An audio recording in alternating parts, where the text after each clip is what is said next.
نؤمن به ونتوكل عليه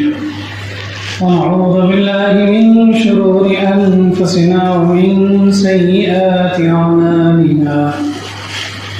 من يهده الله فلا مضل له ومن يضلله فلا هادي له ونشهد أن لا إله إلا الله وحده لا شريك له ونشهد أن سيدنا ونبينا ومولانا محمدا عبده ورسوله أرسله بالحق بشيرا ونذيرا وداعيا إلى الله بإذنه وسراجا منيرا وصلى الله تعالى وسلم تسليما كثيرا قال الله تبارك وتعالى في القرآن المجيد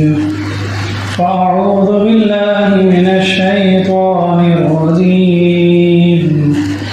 بسم الله الرحمن الرحيم فأرسلنا عليهم الطوفان والجراد والقمل والضفادع والدم آيات مفصلات فاستكبروا وكانوا قوما مجرمين فلما كشفنا عنهم الرجز إلى أجل هم بالغوه إذا هم ينكثون فانتقمنا منهم فأغرقناهم في اليم بأنهم كذبوا بآياتنا فكانوا عنها غافلين والذين كذبوا بآياتنا ولقاء الآخرة حبطت أعمالهم هل يجزون إلا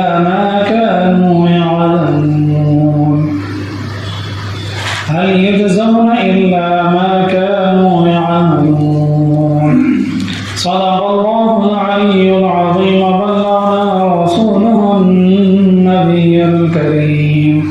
ونحن على ذلك لمن الشاهدين والشاكرين والحمد لله رب العالمين اللهم صل على محمد وعلى آل محمد كما صليت على إبراهيم وعلى آل إبراهيم إنك حميد مجيد اللهم بارك على محمد وعلى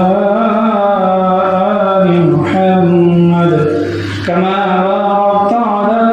إبراهيم وعلى آل إبراهيم إنك حميد مجيد محترم حاضرین کرام، قرآن پاک کے 9ویں پارے والن ملعو کی سورۃ الاعراف کی کچھ آیات اس وقت آپ کے سامنے تلاوت کی گئی۔ ان آیات کی تفسیر اور اس کے معارف و مسائل آپ کے سامنے بیان کیے جائیں گے۔ اللہ تبارک و تعالیٰ نے ان آیتوں کے اندر امت مسلمہ کو یہ تاکید کی ہے کہ جو لوگ اللہ کی نافرمانی کرتے ہیں، جو گناہوں میں زندگی بسر کرتے ہیں، جو ضد کرتے ہیں، جو ہٹ درمی میں رہتے ہیں، جن کے اندر غرور پیدا ہو جاتا ہے، گھمنڈ پیدا ہو جاتا ہے، اللہ تعالیٰ اس طرح کے عذابات نازل فرماتے ہیں۔ جیسے کہ یہ عذابات موسیٰ علیہ السلام کی قوم پر یہ عذابات نازل ہوئے، اللہ تعالیٰ نے فرمایا فارسلنا علیہم الطوفان، ہم نے ان کے اوپر طوفان کا عذاب نازل کر دیا۔ طوفان بارشوں کا عذاب، پانی کا عذاب، اتنا زیادہ پانی ہو جائے کہ انسان نہ دن میں سکون سے رہے نہ رات آسانی سے بسر کر سکے۔ والجراد، اور ایسا عذاب بھیجا کہ ٹڈیوں کا عذاب، والقمل، اور کیڑوں کا عذاب، والضفادع، اور اللہ تعالیٰ نے مینڈکوں کا عذاب بھیج دیا، والدم، اور اللہ تعالیٰ نے ان کے اوپر خون کا عذاب نازل کر دیا۔ مفصلات فاستكبروا وكانوا قوما مجرمین، اللہ نے فرمایا کہ وہ لوگ ہمارے عذابات آنے کے بعد سدھرنے کے بجائے، اپنے آپ کو گناہوں سے دور رکھنے کے بجائے، انہوں نے تکبر سے کام لیا، گھمنڈ سے کام لیا، غرور سے کام لیا۔ وَكَانُوا قَوْمًا مُجْرِمِينَ، اور وہ عادی مجرم تھے، بڑے ہی عادی قسم کے مجرم تھے۔ عادی مجرم کہتے ہیں جیسے کہ غنڈے قسم کے جو لوگ ہوتے ہیں، جتنے بھی کیس لگ جائیں پھر بھی غنڈا گردی نہیں چھوڑیں گے۔ جیسے کوئی ایسا چور ہے، کئی مرتبہ پولیس اسے اٹھا کر کے لے جائے، کئی مرتبہ لوگ اسے باندھ کر کے مارتے رہے، اس کی بے عزتی بھی کرتے رہے، لیکن پھر بھی وہ چوری کرے گا۔ اسے عادی مجرم کہتے ہیں، جسے عادت ہو گئی ہے، چاہے وہ لوگ اسے جتنی بھی سزا دے، جتنے بھی کیس لگ جائیں، پھر بھی وہ اپنا کام، چوری کا کام، غنڈا گردی کا کام کرے گا۔ تو اللہ تعالیٰ نے یہاں پر فرمایا کانوا قوم مجرمین، ان کی عادت ہی گناہوں کی بن گئی تھی۔ جب تک وہ گناہ نہیں کر لیتے، جب تک وہ اپنی عادت کے اوپر نہیں چل لیتے، وہ نہیں رہتے۔ فَلَمَّا وَقَعَ عَلَيْهِمُ الرِّجْزُ، اور جب اس کے بعد ان کے اوپر اللہ کی طرف سے عذاب آیا،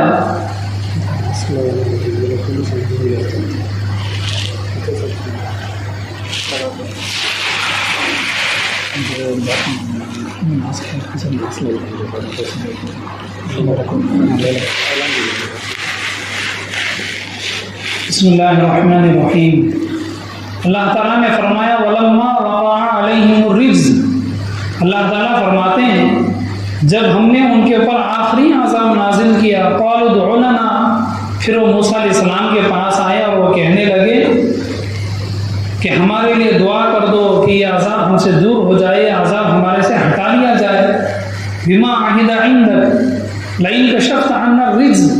اگر یہ عذاب ہمارے سے ہٹا لیا جائے، یہ اللہ کی طرف سے سزا ہمارے سے ہٹا لی جائے، لَنُؤْمِنَنَّ بِكَ، ہم ایمان لے آئیں گے، ہم اچھے ہو جائیں گے، وَلَنُرْسِلَنَّ مَعَكَ بَنِي إِسرائیل، اور ہم جن لوگوں کو ہم قیدی بنا کر رکھیں انہیں بھی آزاد کر دیں گے۔ تو بہرحال ان آیتوں کے اندر اللہ تبارک و تعالیٰ نے قوم موسیٰ کے گناہوں کا ذکر فرمایا ہے، ان کی نافرمانی، ان کی ضد، ان کی جو ہٹ درمی تھی اس کا ذکر فرمایا۔ اور اللہ تعالیٰ یہ ہمیں کیوں بتا رہے ہیں؟ جو انہوں نے گناہ کیے تھے، جو انہوں نے غلط کاریاں کی تھی، ان کی سزا ان کو مل گئی، پھر اللہ تعالیٰ ہمیں کیوں بتا رہے ہیں؟ اللہ تعالیٰ اس لیے ہمیں یہ بتا رہے ہیں کہ اگر ہم بھی وہی گناہ کرتے ہیں، اگر ہم بھی انہی کی طرح گھمنڈ اور غرور کرتے ہیں، اگر ہم بھی اللہ کی انہی کی طرح نافرمانی کرتے ہیں، تو پھر ہمارے زمانے میں اس طرح کے عذابات آ جائیں گے۔ تو تقریباً اللہ تعالیٰ نے ان آیات میں اس سے پہلے تقریباً 6-7 قسم کے عذابات نازل فرمائے، اور اس میں جو آخری عذاب ہے اسی عذاب کا اصل مقصد ہے، لیکن اس کے پہلے کے جو 6-5 عذابات ہیں اس کا بھی ذکر ہو جائے گا۔ قوم موسیٰ نے اللہ کی نافرمانی شروع کر دی تو اللہ تعالیٰ نے سب سے پہلے ان کے اوپر قحط کا عذاب نازل کر دیا، اور جب قحط ان کے اوپر آ گیا، اور قحط ایسا قحط آیا کہ جتنی کھیتیوں میں جو فصلیں تھیں وہ سب ان کی خراب ہو گئی، ان کی کھیتیاں فصل پیدا کرنے ہی بند کر دی، اور جو باغ تھے جن سے پھل وغیرہ انہیں حاصل ہوتے تھے وہ بھی ختم ہو گئے، ان کی پیداوار ہی مشکل ہو گئی۔ درخت تو بڑھ رہے ہیں لیکن اس میں کوئی پھل نہیں، کھیت کی فصل ہے لیکن اس کے اندر دانہ نہیں، اناج نہیں، کوئی فائدہ ہی نہیں۔ تو اللہ تعالیٰ نے اس طرح کا قحط ان کے اوپر نازل کر دیا کہ کھیتوں سے فصل اگنا بند ہو گیا، باغوں کے جو پھل ہوتے ہیں وہ بھی پھل بند ہو گئے، درخت تو ہیں لیکن پھل نہیں ہے۔ تو اس طرح اللہ تبارک و تعالیٰ نے انہیں عذاب دیا تاکہ وہ لوگ سمجھ جائیں، سدھر جائیں۔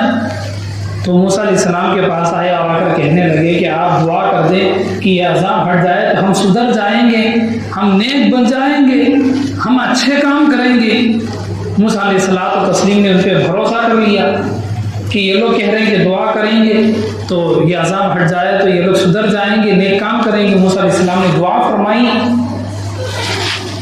اللہ تعالیٰ نے وہ جو قحط کا عذاب ان کے اوپر تھا وہ ہٹا دیا، اسے ختم کر دیا، اس عذاب کو پوری طرح سے نکال دیا۔ اب کھیتوں میں جو درخت تھے وہاں پر اللہ کی طرف سے اس میں دانے لگ گئے، وہاں پر پھر سے وہ جتنی فصلیں تھیں اس میں اناج آ گیا، باغوں میں جو درخت تھے اس میں پھل بھی شروع ہو گئے۔ اب جیسے ہی وہ فصل تیار ہو گئی انہوں نے اسے کاٹ لیا، پھلوں کو حاصل کر لیا،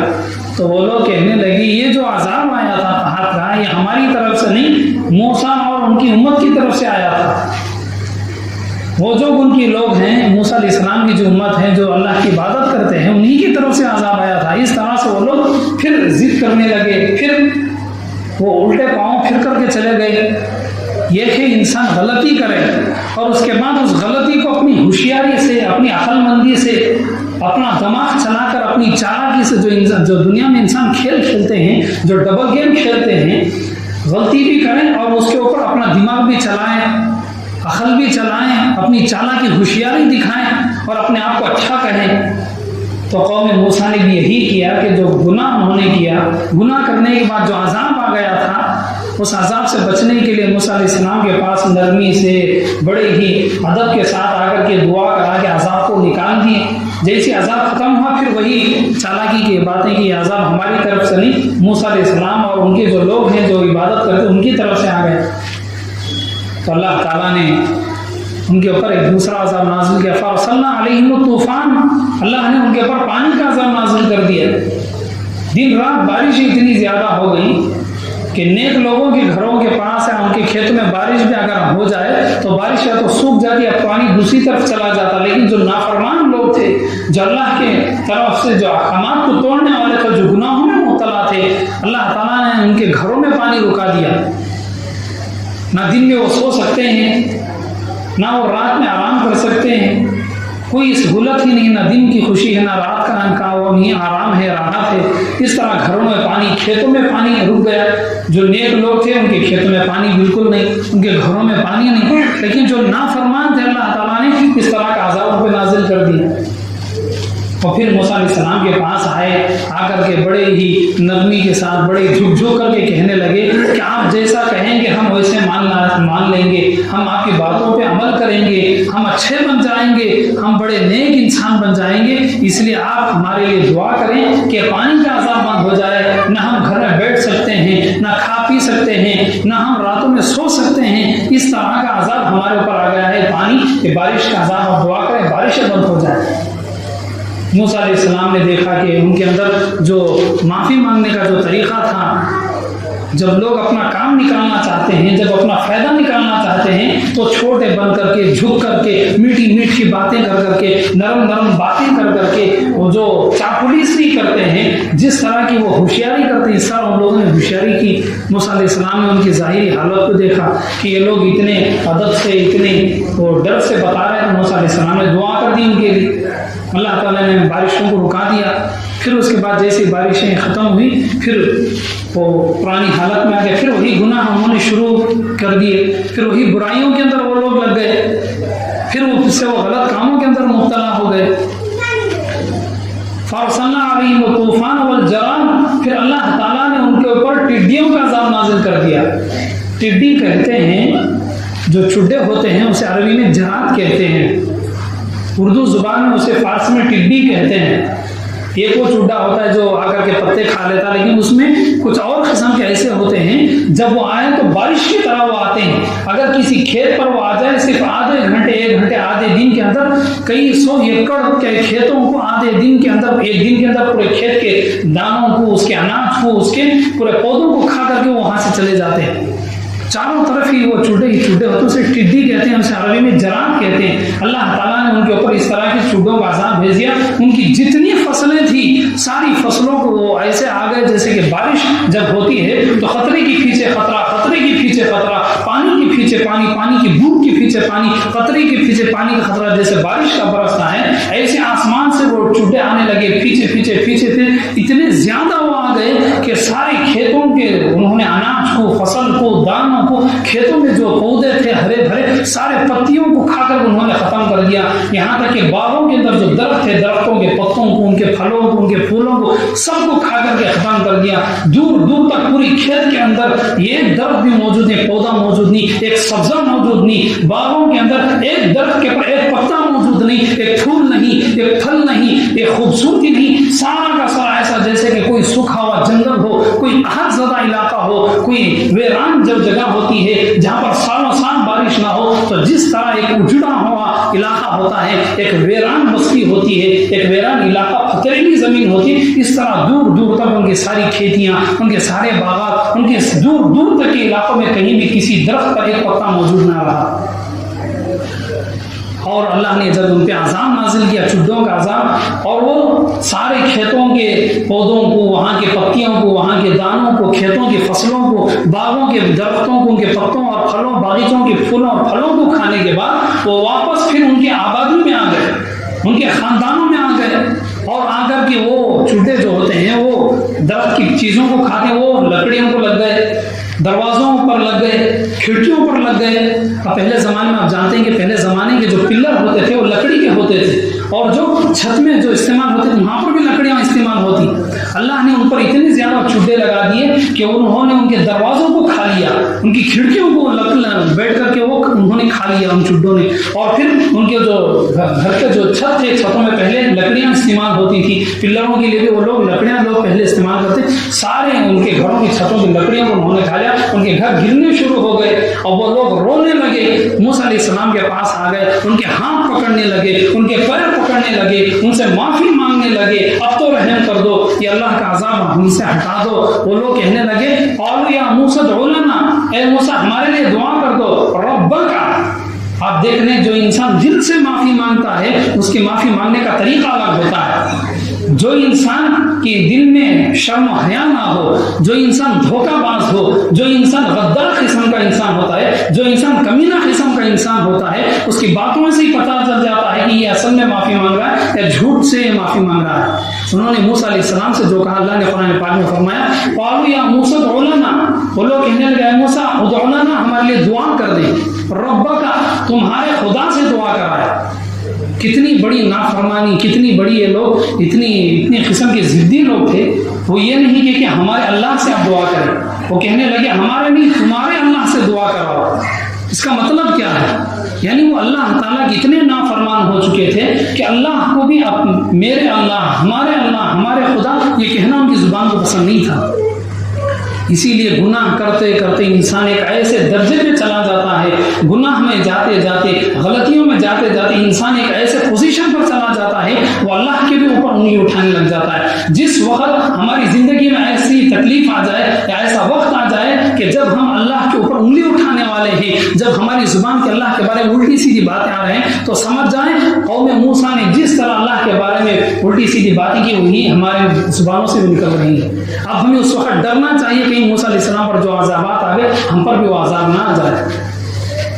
اور موسیٰ علیہ الصلوۃ والتسلیم نے دیکھا چلو انہوں نے تو خدا کو اپنا نہیں، مجھے تو کہہ دیا کہ تمہارے خدا سے دعا کرو. اتنے لوگ یہ بار بار مجھ سے کہہ رہے ہیں تو موسیٰ علیہ السلام نے ان کے لیے دعا کر دی کہ اے اللہ یہ جو آپ نے ٹڈیوں کا عذاب بھیجا ہے، یہ جو کیڑوں کا آپ نے عذاب بھیجا، ان کے درختوں کو، ان کے فصلوں کو، ان کے باغوں کو جو انہوں نے ختم کر دیا، کھا لیا ہے، اے اللہ اس عذاب کو اٹھا لے، اس عذاب کو نہ آبادیوں سے دور کر دے، ان عذاب کو یہاں سے اس عذاب کو ختم کر دے. موسیٰ علیہ السلام کی دعا ختم ہوئی اور سارے کیڑے دفع ہو گئے. کچھ وقت گزرنے کے بعد پھر وہی شروع ہو گئی ان کی عادت، اللہ کی نافرمانی کرنا،